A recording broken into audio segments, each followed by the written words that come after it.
ഈശോ മിശിഹായ്ക്ക് സ്തുതിയായിരിക്കട്ടെ.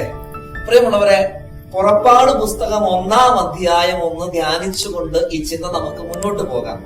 നമുക്ക് എല്ലാവർക്കും അറിയാവുന്ന കാര്യമാണ് ഇസ്രായേലിന്റെ ചരിത്രം.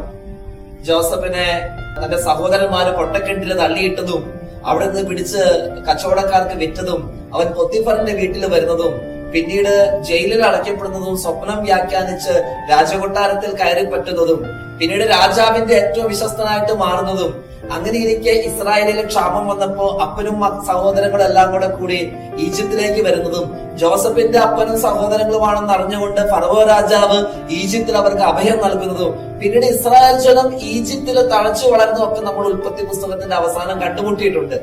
പുറപ്പാട് പുസ്തകത്തില് 1-ാം അധ്യായത്തിലേക്ക് വരുമ്പോൾ രംഗം അല്പം മാറുകയാണ്. രംഗം ഇതാണ്: ആ ഫറവോ രാജാവ് മരിച്ചു, യൗസേപ്പും മരിച്ചു. അടുത്ത തലമുറ എത്തി. ഈ അടുത്ത തലമുറയ്ക്ക് ഈ അന്നത്തെ ഫറവോ രാജാവിന് ഇസ്രായേൽക്കാർ ആരാന്നോ എന്താന്നോ അവര് വഴി തങ്ങളുടെ രാജ്യത്തിന് ദൈവം നൽകിയ അനുഗ്രഹങ്ങൾ എന്താണെന്നൊന്നും അറിയാൻ പാടില്ല. ഫറവോ രാജാവ് നോക്കുമ്പോ ഇസ്രായേൽക്കാർ തങ്ങളുടെ നാട്ടിൽ പെറ്റുപെരുകിക്കൊണ്ടിരിക്കുകയാണ്. ഇങ്ങനെ അവർ പെരുകി പോയി കഴിഞ്ഞിട്ടുണ്ടെങ്കിൽ ശരിയാകില്ല. കാരണം അവരുടെ അംഗസംഖ്യ വർദ്ധിച്ചിട്ടുണ്ടെങ്കിൽ ശത്രുക്കൾ യുദ്ധം ചെയ്യാനും മറ്റും വന്നു കഴിയുമ്പോ ഒരുപക്ഷെ ഇസ്രായേൽക്കാർ ശത്രുക്കളോട് ചേർന്നിട്ട് ഞങ്ങളെ ഈജിപ്തുകാരെ നശിപ്പിച്ചാലും ഒരു പേടിയുണ്ട്. അതുകൊണ്ട് ഇവരെ അമർച്ച ചെയ്യണം. അതുകൊണ്ട് രാജാവ് കണ്ടുപിടിച്ച തന്ത്രം എന്താണെന്നറിയാമോ? ഈ പാടത്തും പറമ്പിലും കട്ടക്കളങ്ങളിലും ഒക്കെ ഒരു വെയിലത്ത് അവരെ പണിയെടുക്കാനായിട്ട് നാമമാത്രമായ കൂലി മാത്രം കൊടുക്കും. എന്നിട്ട് ശക്തമായ രീതിയിൽ മർദ്ദനവും പീഡനവുമായിട്ട് അങ്ങനെ അവർ തകരുമെന്നാ കരുതിയത്. പക്ഷേ ഫറവോ പീഡിപ്പിക്കുന്നതനുസരിച്ച് ദൈവത്തിന്റെ ജനമായ ഇസ്രായേൽ കൂടുതൽ ശക്തി പ്രാപിച്ചുകൊണ്ടിരുന്നു എന്ന വചനം പറയുന്നത്. അപ്പൊ ഫറവോ രണ്ടാമത്തെ തന്ത്രം കൊണ്ടുവന്നു. ആ തന്ത്രം ഇതാണ്: ഇവരുടെ തലമുറ വളരരുത്. അതിനെന്ത് ചെയ്യാം? ഇസ്രായേലിലെ പെണ്ണുങ്ങൾ പ്രസവിക്കുന്ന സമയത്ത് ജനിക്കുന്നത് ആൺകുട്ടിയാണെങ്കിൽ പ്രസവ സമയത്ത് തന്നെ ആരും അറിയാതെ കുഞ്ഞുങ്ങളെ കൊന്നുകളയണം. അതുകൊണ്ട് 2 ഇസ്രായേൽ വയറ്റാട്ടികളെ ഇവര് വിളിച്ചു. അവരുടെ പേര് ഷിഫ്ര എന്നും പൂവ എന്നുമാണ്. ഈ 2 സ്ത്രീകളെ വിളിച്ചിട്ട് ഫറവോ പറഞ്ഞു, ഇസ്രായേലിലെ സ്ത്രീകൾ പ്രസവിക്കുമ്പോ നിങ്ങൾ പോയി പ്രസവം എടുക്കണം.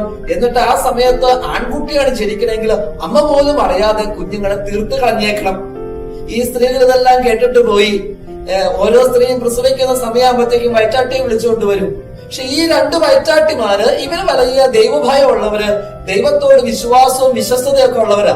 അതുകൊണ്ട് ഒരു കുഞ്ഞിനെ പോലും ഇവര് വധിച്ചില്ല. കുറച്ചു വർഷങ്ങൾ കഴിഞ്ഞു. രാജാവ് നോക്കുമ്പോ ഇസ്രായേലിന്റെ സംഖ്യ വർദ്ധിക്കുകയല്ലാണ്ട് കുറയണില്ല. ഇപ്പൊ വയറ്റാട്ടികളെ കൊട്ടാരത്തിൽ വിളിച്ചിട്ട് അവരോട് ചോദിച്ചു, ഞാൻ പറഞ്ഞതുപോലെ നിങ്ങൾ ചെയ്തില്ലേ?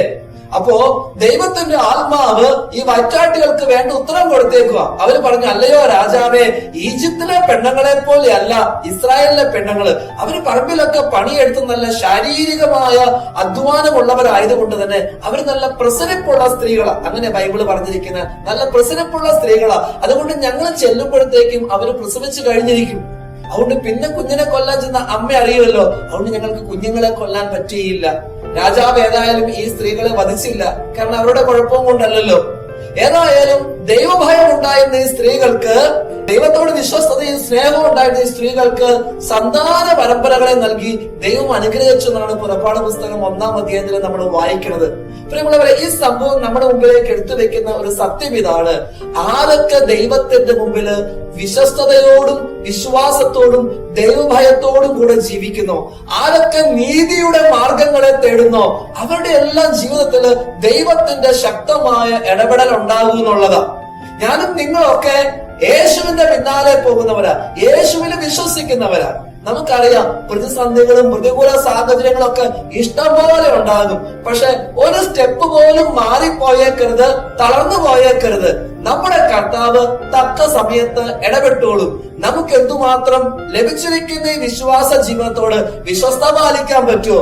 എന്തുമാത്രം ദൈവഭയത്തോടെ ദൈവത്തിന്റെ കൽപ്പനകളും പ്രമാണങ്ങളും പാലിച്ച് നീതിയോടെ ജീവിക്കാൻ പറ്റുമോ? ദൈവം നമ്മുടെ കൂടെയുണ്ട്. പുതിയ നിയമത്തിൽ നമ്മൾ കണ്ടുമുട്ടുന്ന കഥാപാത്രങ്ങളാണ് വിശുദ്ധ സക്രിയായും എലിസബത്തും. ദൈവത്തിന്റെ പുരോഹിതനാണ് സക്രിയ, എലിസബത്ത് അവന്റെ ഭാര്യയും. ഇനി അവർക്ക് രണ്ടുപേർക്കും വാർദ്ധക്യമായിട്ടും കുഞ്ഞുങ്ങളില്ലെന്നുള്ളത് നമുക്കറിയാം. ദൈവം അനുഗ്രഹിച്ചതിന്റെ ലക്ഷണമാണ് കുഞ്ഞുങ്ങൾ. കുഞ്ഞുങ്ങളില്ലാത്തത് ദൈവശാപമായിട്ട് പഴയ നിയമം കരുതിയിരുന്നു.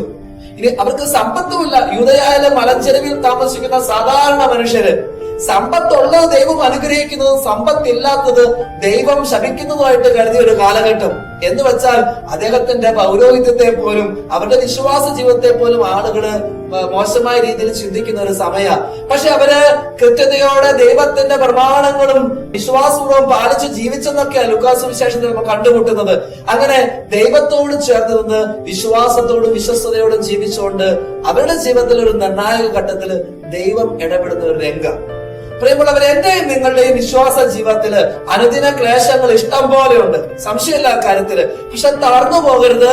ഒരു പടി പോലും നമ്മുടെ വിശ്വാസ ജീവിതത്തിൽ നമ്മൾ പിന്നോട്ട് പോകരുത്. എന്തുമാത്രം ക്ലേശങ്ങൾ വന്നാലും അത് അകത്തു നിന്നാകട്ടെ പുറത്തു നിന്നാകട്ടെ, വിശ്വാസ ജീവിതത്തിനെതിരായ പ്രലോഭനങ്ങളും ക്ലേശങ്ങളും അനുദിന ജീവിതത്തിന്റെ ദുരിതങ്ങളും ഒക്കെ വേട്ടയാടും. രോഗപീഠകളോ സാമ്പത്തിക തകർച്ചയോ വീട്ടിൽ നിന്ന് പരിഗണന കിട്ടില്ല, അങ്ങനെ പല രീതിയില്. പക്ഷെ ഒരു സ്റ്റെപ്പ് പോലും പിന്നോട്ട് പോകരുത്. വെച്ച കാൽവെപ്പ് മുന്നോട്ട് തന്നെ പോകട്ടെ. വിശ്വസ്തത പാലിച്ചോ, വിശ്വസിച്ചോ, നീതിയോടെ പ്രമാണങ്ങൾ പാലിച്ചോ, കർത്താവ് നമ്മുടെ കൂടെയുണ്ട്. വീണു പോകാൻ അവിടുന്ന് സമ്മതിക്കില്ല. സമയത്തിന്റെ പൂർത്തീകരണത്തിൽ ദൈവത്തിന്റെ ഇടപെടല് നമ്മൾ തിരിച്ചറിയും. നല്ലൊരു ദിവസം എല്ലാവർക്കും ആശംസിക്കുന്നു. ദൈവം അനുഗ്രഹിക്കട്ടെ. ആമേൻ. വിശ്വാസമില്ലാതെ ദൈവത്തെ പ്രസാദിപ്പിക്കുക സാധ്യമല്ല. ദൈവസന്നിധിയിൽ ശരണം പ്രാപിക്കുന്നവർ ദൈവമുണ്ടെന്നും തന്നെ അന്വേഷിക്കുന്നവർക്ക് അവിടുന്ന് പ്രതിഫലം നൽകുമെന്നും വിശ്വസിക്കണം.